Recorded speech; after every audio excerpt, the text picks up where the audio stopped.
श्री महाप्रज्ञ गुरवे नमः।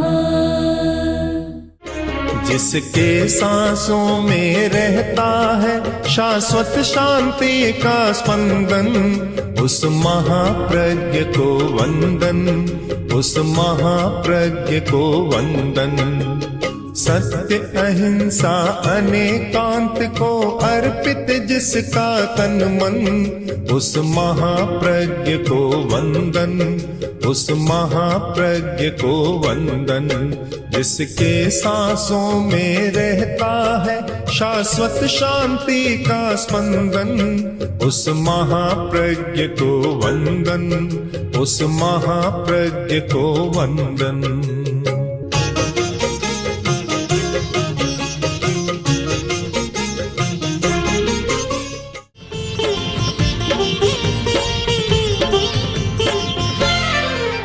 भगवान महावीर ने 5 प्रकार की आराधना बतलाई। नाणारोहणा, दंशनारोहणा, चरितारोहणा, तव आरोहणा, वीर्य आरोहणा। 5 प्रकार की आराधना है। सबसे पहली है ज्ञानाराधना। कुछ लोग कहते हैं आचार्य प्रथमो धर्म, किंतु जैन दर्शन का यह अभिमत नहीं। आचार पहला धर्म नहीं। महावीर की वाणी में 10वें यालीय सूत्र का एक बहुत सुंदर सूक्त है, पडमम नाणं तवोदया। पहले ज्ञान फिर आचार। जो जानता ही नहीं तो आचार क्या करेगा? जिसको पता ही नहीं है आचार का पालन कैसे करेगा? पहले पता होना चाहिए कि क्या है। खाने लगा और पता नहीं कि मैं क्या खाऊं, कैसे खाऊं। ऐसा आदमी भी था जिसने आम नहीं देखा था और थाली में आम रख दिया। कुछ प्रदेशों में प्रथा है कि आम का रस नहीं निकालते, थाली में आम रख देते हैं और खाते समय एक कोर लेता है, चूसता जाता है। और उस बेचारे ने देखा नहीं कि किधर से खाऊं, इधर देखता रहा कि खाऊं किधर से खाऊं। जिसे पता नहीं आचार कहाँ से आएगा? सबसे पहले है ज्ञान। ज्ञान एक चक्षु है, ज्ञानाराधना है तो फिर दर्शन की आराधना, चारित्र की आराधना, तप और वीर्य की आराधना होती है।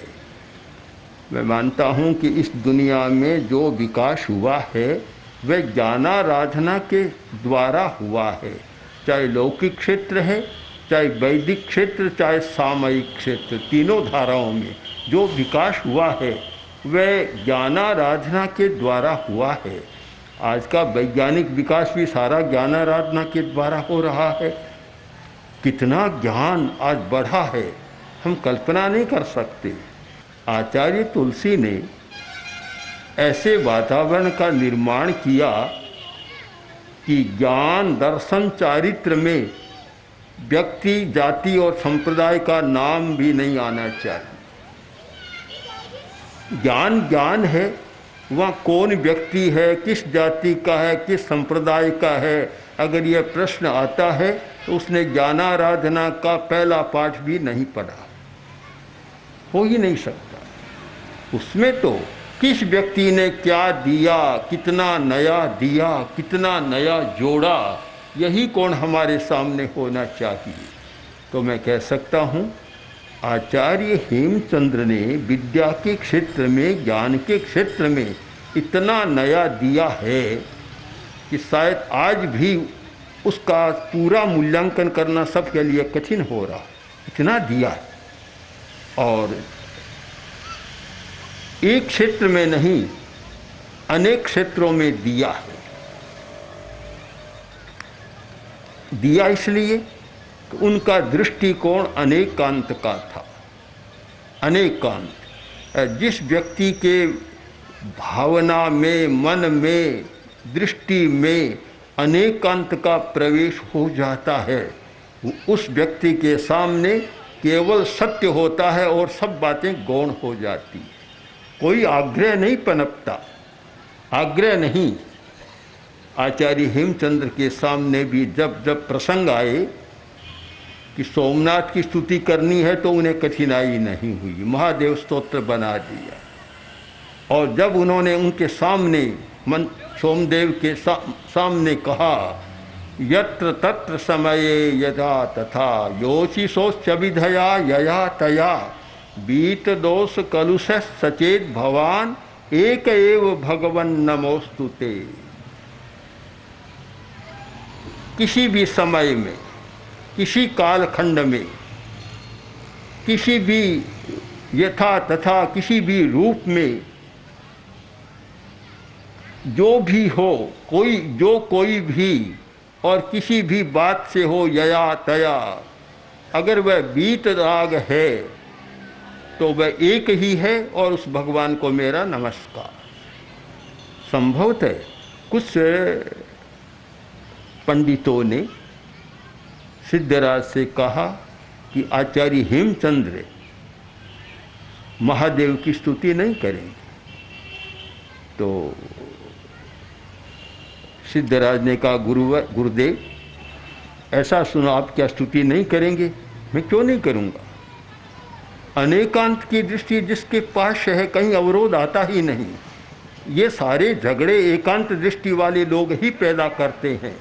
जहाँ अनेकांत आ गया वहाँ झगड़े का कोई अवकाश ही नहीं है।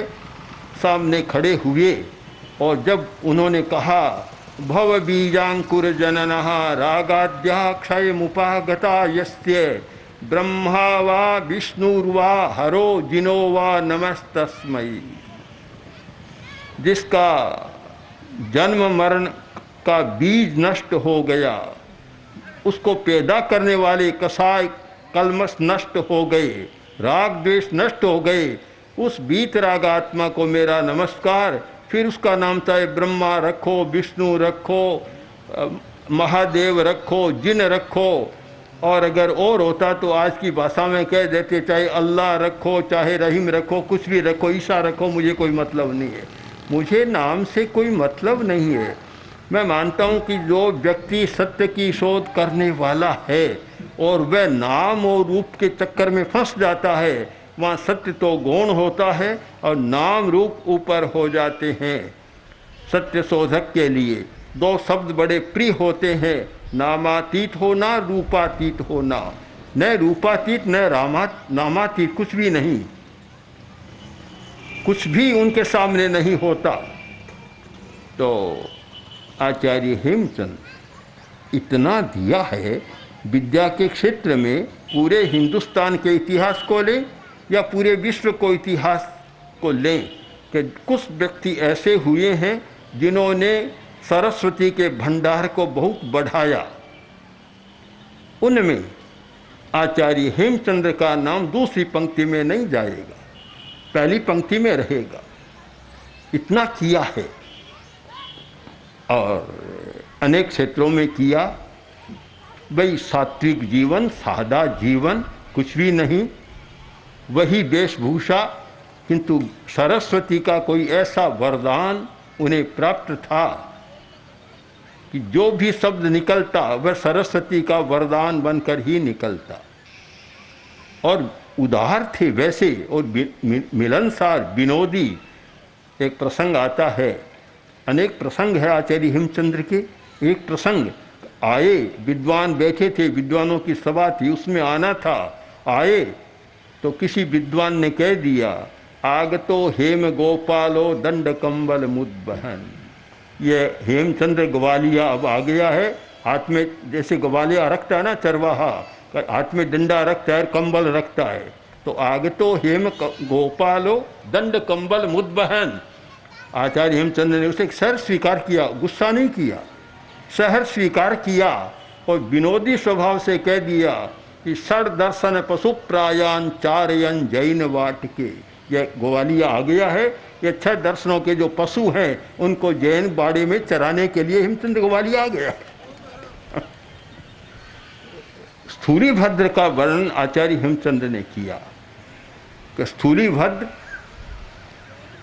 कोसा के पास रहे, वेश्या के चित्रशाला में रहे और फिर भी ब्रह्मचारी रहे। यह राज्यसभा में वर्णन किया। तो अनेक प्रकार के, सब प्रकार के विद्वान थे। एक विद्वान ने कहा असंभव बात है। क्यों? कि पाराशर प्रभृतयोपि, पाराशर आदि न जाने कितने ऋषि हुए हैं जो ये चाम्बुपर्णासना पानी पीते थे और पत्ते खाते थे। तेपि स्त्री मुख पंकजम सुललितम दृष्ट्वैव मोहंगता, वे भी स्त्री के मुंह को देखकर और मोह में चले गए। तो भला स्थूलिभद्र कैसे हो सकते हैं? ऐसा वर्णन किया कि सारा हेमचंद्र का विषय को बदल दिया, ढांक दिया। सब लोगों ने देखा, आचार्य हेमचंद्र ने जो पक्ष स्थापित किया, बात कही, उसका एकदम खंडन हो गया कि ऐसा हो नहीं सकता। आचार्य हेमचंद्र तो विचलित नहीं हुए। जब विद्वान बैठा तो आचार्य हेमचंद्र ने कहा, पारावत खरशिला कण भोजनोपि कामी भवत अनुदिनम बद कोत्र हेतु सिंहो बलि द्विरद सूकर मांस भोजी संवत्सरेण रतिमेति किलैक वारम। और पारावत खरशिला कण भोजनोपि कामी भवत अनुदिनम बद कोत्र हेतु। आचार्य ने कहा कि पंडित वर ने जो बात कही ठीक बात है, पर एक बात पर आप ध्यान दें कि सिंह इतना बलवान होता है और मांस खाता है, मांसाहारी है और हाथी के मांस को खाता है, पर वर्ष में एक बार वह भोग संभोग करता है। और यह कबूतर जो ये दाने चुगता है, पत्थर के टुकड़ों को, ढेलों को भी चुग जाता है। कामी भवत अनुदिनम, और वह रोज कामी बनता है। बोलो कौन सा हेतु है? सारा वातावरण बदल गया।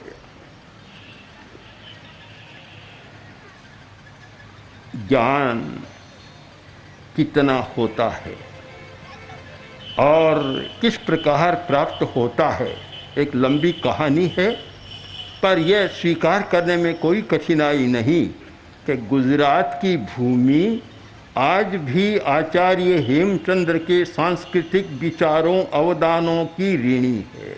अगर ऋण को स्वीकार करते भी हैं, न करे तो कृतज्ञता होगी, कृतज्ञता नहीं होगी।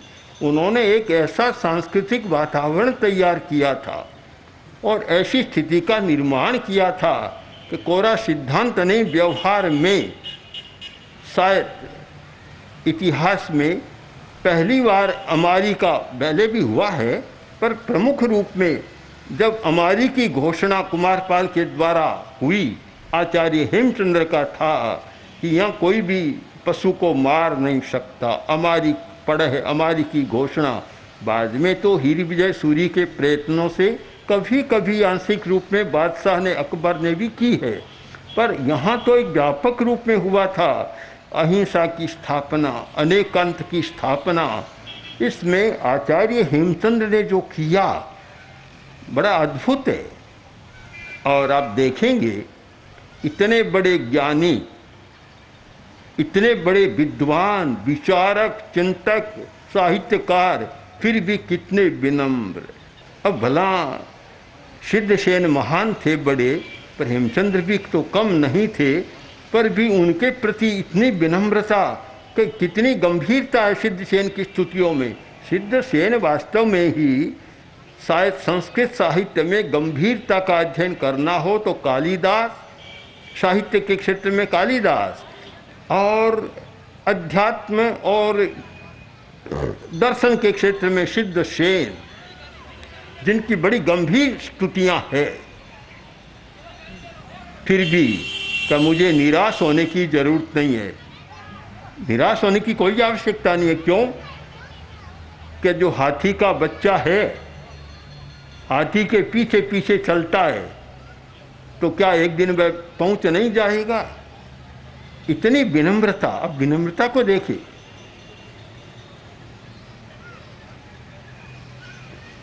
मैंने योग शास्त्र का अध्ययन किया, योग के अनेक ग्रंथ पढ़े, हठ योग को बहुत पढ़ा, कुछ योग वाशिष्ठ, याज्ञवल्क्य की गीता, आदि आदि भी पढ़े, अन्य योग के ग्रंथ भी पढ़े,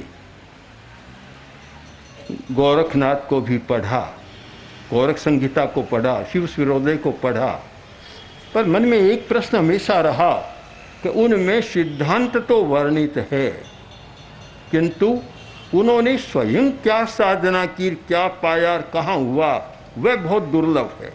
किंतु आचार्य हेमचंद्र ने जो योग शास्त्र लिखा तो पहले 11 प्रकाशों में तो सारा सैद्धांतिक वर्णन कर दिया, किंतु एक प्रकाश है अनुभव का प्रकाश, उसमें सिद्धांत का वर्णन नहीं, मैंने क्या अनुभव किया। और मैं मानता हूँ उसे पढ़ने के बाद हमें भी ध्यान के क्षेत्र में बहुत कुछ सोचने को मौका मिला। हर क्षेत्र में एक महान आचार्य और उनकी जन्मभूमि, मैं कहूँ या न कहूँ, कहना प्रिय होगा या प्रिय, कि वे जितने थे उनके वंशज या अग्र जो बाद में होने वाले ठीक मूल्यांकन नहीं किया, ऐसा कहने में मुझे कोई कठिनाई नहीं लगी। जितना मूल्यांकन होना चाहिए हम प्रस्तुत नहीं कर सके, ये खूबी होती है विदेशी लोगों में। अब सुकरात का इतना मूल्य बढ़ा दिया कि आज सारी दुनिया में सबसे पहले दर्शन की जब फिलोसॉफी पढ़ी जाती है तो सुकरात आगे आ जाते हैं। हिंदुस्तानी लोगों में वह खूबी नहीं है, मात सीमा में बांध देते हैं। हमारे लोग यहाँ है कि या तो पूजा कर लेंगे या गुणगान कर लेंगे, बात को समाप्त कर देंगे। अगर इतने से कोई बड़ा होता तो आज कुछ होता ही नहीं। और वे लोग हैं पश्चिमी लोगों का दृष्टिकोण, वे न पूजा करते न गुणगान करते, कुछ भी नहीं करते, किंतु उनके दर्शन को प्रस्तुत कर देते हैं जो सारी दुनिया में मान्य हो जाता है। आचार्य हेमचंद्र ने लिखा, बीतराग स्तोत्र लिखा है, तो बीतराग स्तोत्र में उन्होंने लिखा कि बीतराग सपर्यात तवज्ञा पालनम परम अज्ञाराधा विराधा च शिवाय च भवाय च। हे बीतराग, आपकी पूजा करने की अपेक्षा आपकी आज्ञा का पालन करना श्रेष्ठ है।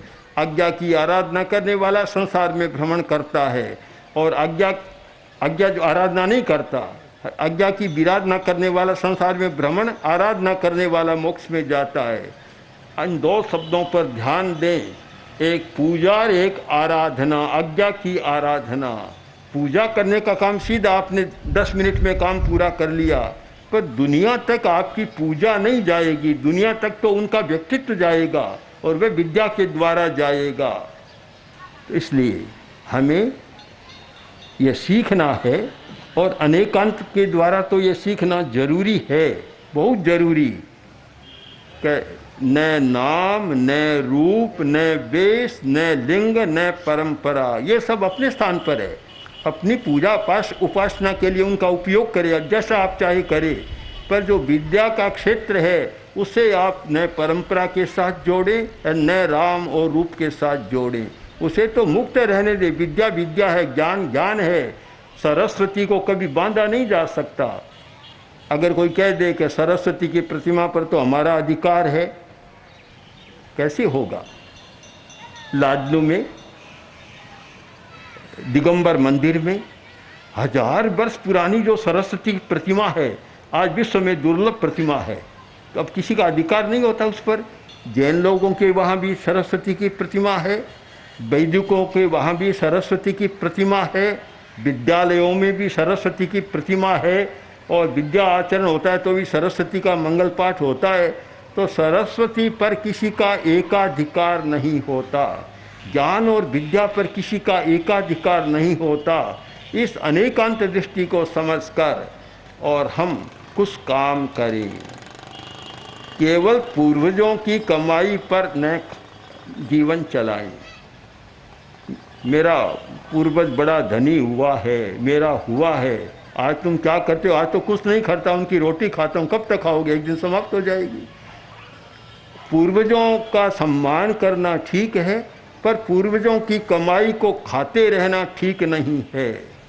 हमारी कर्मण्यता होनी चाहिए, और कर्मण्यता का प्रयोग करें कि जिस महान आत्मा को आज तक हम पढ़ते रहे हैं और जिनके ज्ञान से लाभान्वित होते रहे हैं और उस महान आत्मा की जन्मभूमि आए तो कम से कम उसका साक्षात्कार तो कर लेना चाहिए।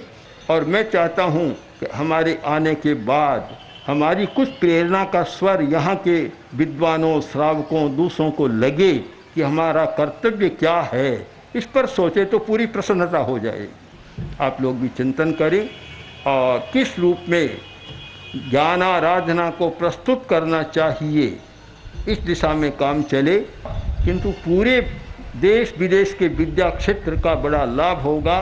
बस इस चिंतन के साथ मैं अपनी बात संपन्न करता हूँ और ये चाहता हूँ कि ये छोटी सी बात आपके दिमाग में के किसी कोने में घर कर जाए और आपका कोई भी ऐसा तंतु, न्यूरॉन या कोई प्रकोष्ठ जागृत हो जाए जिससे कि आप आगे के लिए कुछ करने की बात सोचें। ओम आर ओम श्री महाप्रज्ञ गुरवे नमः। ओम श्री महाप्रज्ञ गुरवे